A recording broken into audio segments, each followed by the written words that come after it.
அத்தனை சட்டவிரோதமான செயற்பாடுகளையும் உடன் நிறுத்தும் முகமாகவே இந்த மாபெரும் முன்கொண்டுள்ளது. குறிப்பாக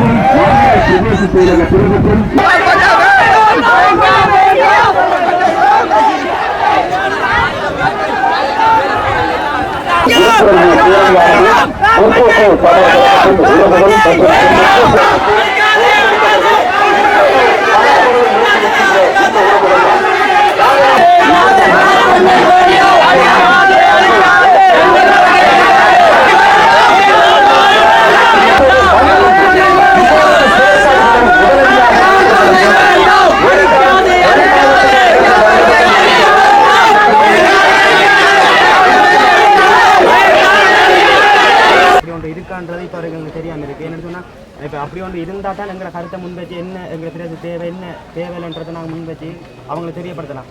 4 பையன் வந்திருக்கான். பாரத பிரதேச மக்கள் நேசம் ஒழிக்க வந்தீங்க. அது மோடிஜிக்கலாங்க இருந்து வந்தீங்க.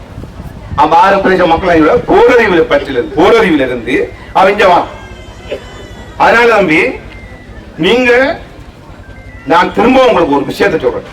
அது நான் இப்ப உங்களுக்கு சொன்ன எந்த மட்டமா இருந்தாலும் பாரத பிரதேச மக்கள் விரும்பாத எந்த திட்டமும் நடத்த விடக்கூடாது. ஒரு அரசியலுக்காக வாகரையை பயன்படுத்த 2017ஆம் ஆண்டு கெசட் பண்ணப்பட்டதுண்டா உங்களுக்கு தெரியும். 2017ஆம் ஆண்டு நல்லாட்சி இந்த காலத்தில் தான் இப்போ தம்பி சுதந்திரம் காட்டின கெசட் 2017 5ஆம் மாதம் 3ஆம் மாதம் 8ஆம் தேதி 2000 கெசட் பண்ணப்படுது. அதே மாதிரி இந்த எல்முனை அது 2012ஆம் ஆண்டு ஆரம்பிக்கப்படுது. அந்த நேரம் நான் பாராளுமன்ற உறுப்பினரே இல்லை. அப்ப இன்று 589 சதுர கிலோமீட்டர் நிலப்பரப்பும் சுமார் 16 கிராம சேவர் பிரிவுகளும் கிட்டத்தட்ட 70க்கு மேற்பட்ட இயற்கையோடு இணைந்த வளங்களை கொண்ட பிரதேசம் தான் வாகரை பிரதேசம். வாகரை பிரதேசம் கோரலப்பட்டு வடக்கு வாகரை பிரதேசம்.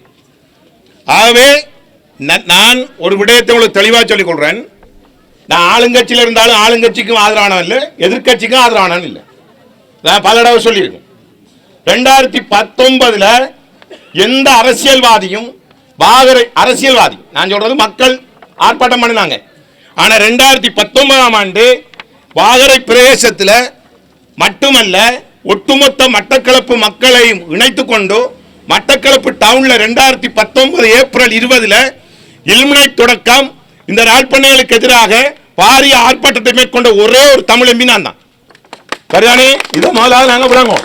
இப்போ நீங்க என்ன நினைக்கிறீங்கடா இதுக்கு நாங்கள் கொஞ்சம் இப்ப இதுக்கு நாங்கள் ஆதரவானாக்குன்ற எண்ணத்தை நீங்க சிலர் கொண்டு வரலாம். அப்படி என்ன 2019 ஏப்ரல் 20 எங்களோட ஆர்ப்பாட்டம் நடக்குது. 21 குண்டு வெடிக்குது. உயிர்த்த ஞாயிறு தாக்குதலில் 300க்கு மேற்பட்ட கொல்லப்பட்டதால் மட்டக்களப்பில் 35க்கு மேற்பட்டவர்கள் கொல்லப்பட்டார்கள். என்னுடைய குடும்ப உறுப்பினர் 2 பேர் கொல்லப்பட்டார்கள். ஏன் நான் உங்களுக்கு சொல்றேன்னு சொன்னா அன்றைக்கு 2019 ஏப்ரல் 20 வாகரை பிரதேச மக்களுக்காக செய்த ஆர்ப்பாட்டத்தில் அந்த குண்டு வெடிக்கப்பட்டிருந்தால் அன்றைக்கு 450-500 பேர் வெள்ளக்குடி சந்தி அல்லது தேவநாயகர்களுக்குள்ளே மடிஞ்சிருப்பாங்க. நீங்க ஒரு விஷயத்தை விளங்கிக் கொள்ளணும். வாகரை பிரதேசத்தில் எங்களுக்கு அல்லது எனக்கு 1 ஏக்கர் காணியை நீங்க காட்ட முடியாது. எங்களை பொறுத்தவரைக்கும் வாகரை பிரதேசம் என்பது எங்களுடைய பார்வையில் எங்களுடைய அரசியல் குறிப்பா முற்போக்கு தமிழர்களை பொறுத்தவரைக்கும் பாலும் தேனும் ஒரு இயற்கை வளம் நிறைந்த பிரதேசம். இவ்வாறான ஒரு இயற்கை வளம் நிறைந்த பிரதேசத்தில் மிக முக்கியமான விஷயம் நாங்கள் இன்றைக்கு இல்முனைட்டுக்கு எதிராக போராடுறோம், ராட்பண்ணைக்கு எதிராக போராடுறோம். இதெல்லாம் எண்ணத்தில் செய்யப்படுறது காணிகள் தான் செய்யப்படுது. நாங்கள் இன்றைக்கு வாகரையில ஒழுங்குபடுத்திய ஆர்ப்பாட்டத்தின் தொனிப்பொருளே ஒட்டுமொத்த வாகரை நிலவளத்தை அபகரிக்காது. நிலவளம் 2009 யுத்தம் மௌனிக்கப்படும் வரை நிலத்தை பாதுகாப்பதற்கு நடந்தது. நிலத்தை பாதுகாத்தால் இங்கு இல்முனைட்டும் வராது, ஆளும் வராது, இங்க எதுவும் வராது. அப்ப நிலவளத்தை பாதுகாக்க வேண்டும். இன்றைக்கு நாங்க கொஞ்சம் அமைதியா இருந்தா நல்ல நினைக்கிறேன். நாம வெள்ளக்குடி சந்தியிலிருந்து வெள்ளக்குடியில நாவலடி சந்தி அதுல இருந்து வலிக்கிட்டு இந்த வெறுகள் மட்டும் போக்குல பாத்தீங்கன்னா வலது பக்கம் இடது பக்கம் இன்றைக்கு எத்தனை ஆயிரம் ஏக்கர் இன்றைக்கு காணிகள் இரவோடு அடைக்கப்படுது. எவ்வளவு மரங்கள் வெட்டப்பட்டிருக்கு கொஞ்சம் தம்பியா. ஆகவே நாங்கள் தெளிவா விளங்கிக் கொள்ளணும். எங்களுடைய எங்களுடைய எங்களுடைய காணிகளை பாதுகாக்கும். இன்றைக்கு வாகரையில் பிறந்து வளர்ந்த ஒரு ஆள் இன்றைக்கு இந்த பிரேசேலத்துக்கு வந்தா அவரால் ஒரு ஏக்கர் காணி எடுக்கலாது, அரை ஏக்கர் காணி எடுக்கலாது. 1000 சட்டங்கள், 1000 விதிமுறைகள்.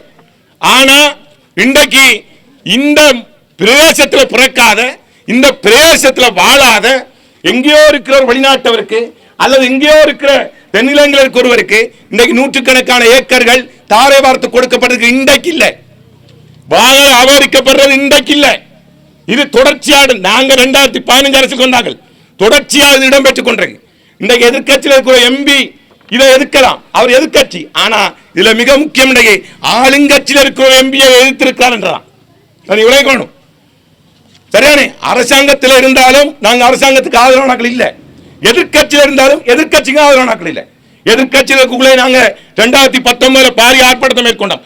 அதுக்கு பிறகுதான் இல்முனை நடவடிக்கைகள் நிறுத்தப்பட்டது. நான் திகதியோட உங்களுக்கு சொல்லுவேன், திகதி மாதம் ஆண்டோட சொல்றேன். சரிதானே? அதே நேரம் நல்லா விளைக்கணும். அதுக்கு பிறகு இல்முனை நிறுத்தப்பட்டு இப்ப இந்த சூழல்ல கொஞ்சம் கொஞ்சமா முன்னெடுப்புகள் முன்னெடுக்கப்படுகிறது. அந்த நேரம் ஜோதிடம் பாராளுமன்ற உறுப்பினர் தமிழ் தேசிய கூட்டமைப்பு எம்பி அவருடைய நீங்க இருக்கலாம். அப்ப இந்த கெசட் வந்த நேரம் நானும் அவரும் மைந்த அமரவீர இப்ப இருக்க விவசாய அமைச்சர்கிட்ட போய் கலைச்சி பேசி அந்த நடவடிக்கை 2014 கெசட் பண்ண அப்பவே ஸ்டார்ட் பண்ணிக்கணும். இது நீங்க விளங்கிக்கணும்.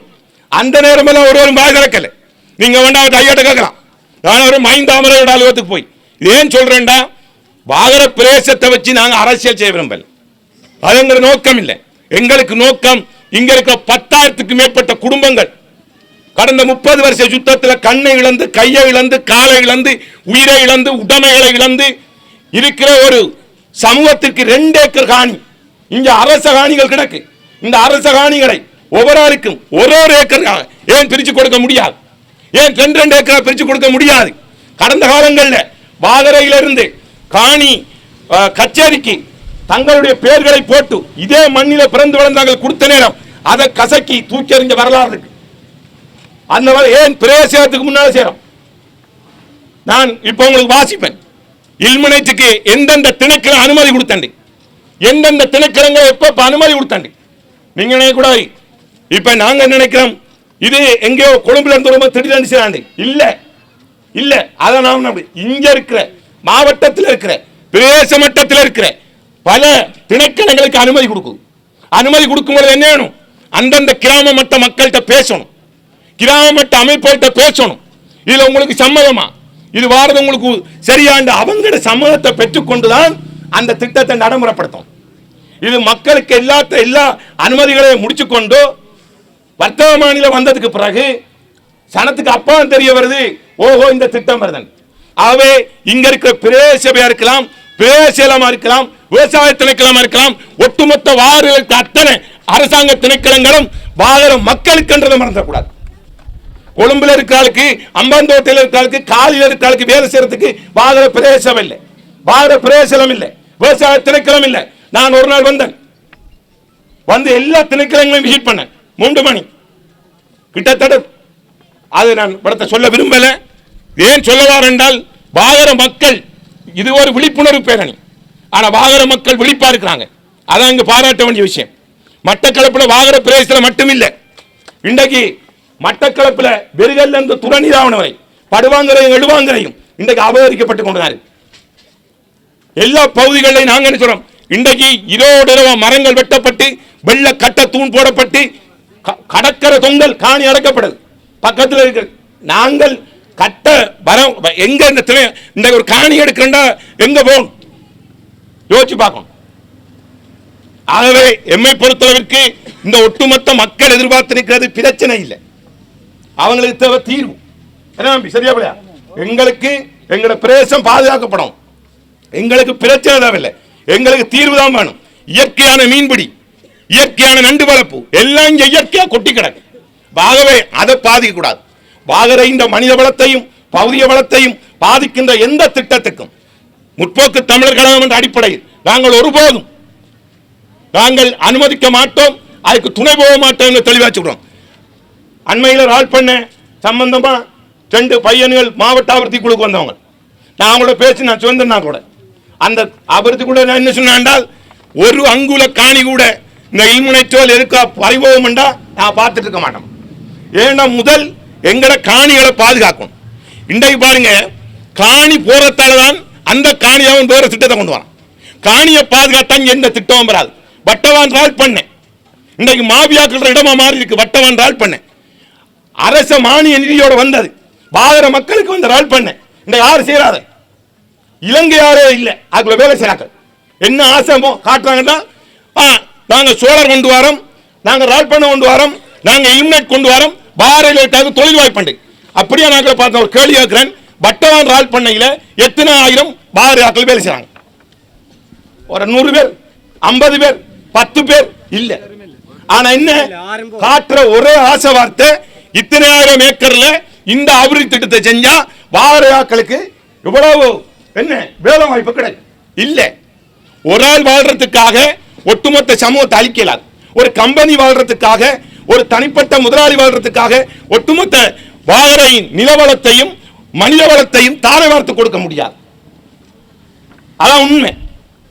ஏங்க 30 வருஷமாக இந்த போராட்டம் நடந்ததே நிலத்துக்காகத்தான், மண்ணுக்காகத்தான். ஏனென்றா மண்ணை பாதுகாத்தால் அங்க எந்த மக்களுக்கு எதிரான திட்டமும் வராது. இன்றைக்கு மண் பறிபோறதுக்கான இடத்தை தான் பார்க்கணும். இன்றைக்கு காணி இன்றைக்கு ஆரம்ப கூட்டம் அதுக்கான அனுமதிகள் கொடுக்கப்படுற இடம் இந்த இடம் தான். அப்ப இந்த கோரலப்ப இது என்ன பிரதேச செயலகம் கோரலப்பற்று வடக்கு. நான் இப்ப இருக்க அதிகாரிகளை மட்டும் குற்றம் சுமத்த வரல. இது ஆரம்ப காலத்தில் இருந்தே இந்த மாதிரியான வேலை திட்டங்கள் நடந்து வந்திருக்கிறது, நடந்து கொண்டிருக்கிறது. ஆனா இன்றைக்கு பாருங்க டோசர் ஓட்டு எத்தனை பெருமதி மிக்க மரங்களை அழிச்சு தள்ளி எரிச்சு நாசமாக்கி கண்ணுக்கு முன்னுக்கு நடக்க அநியாயம். நாங்களும் என்னடா மக்கள் இப்படியான விடயங்கள்ல நீங்க தெளிவா இருக்கிறீங்க, அதை நாங்க இன்னும் தெளிவுபடுத்திருக்கோம். தொடர்ந்து உங்களோட கரங்கோத்து நிற்போம். இந்த திட்டங்களுக்கு ஒருபோது அனுமதிக்க மாட்டோம். திரும்பவும் சொல்றோம், இது நடைபெறாது.